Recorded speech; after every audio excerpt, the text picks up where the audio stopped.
am going to show you how to save fuel, energy, and reduce air pollution by utilizing air.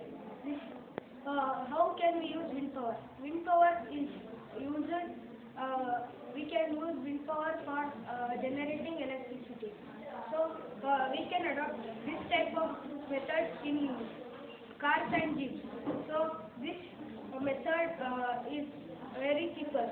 When the air comes, the turbine over here spins and this motor generates electricity. The electricity is stored in these batteries, and when we want to run the vehicle, we should run the batteries so that we can run the vehicle.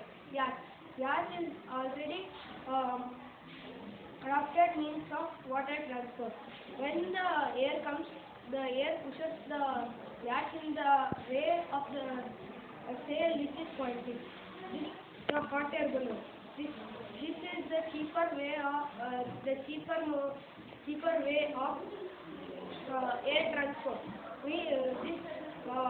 Before starting the hot air balloon, a gas burner is ignited over here, so the balloon is filled with the hot air.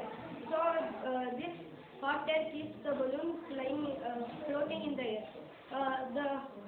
The hot air balloon floats in the air because the air inside the balloon is around 90 degrees Celsius and the surrounding air is very cold.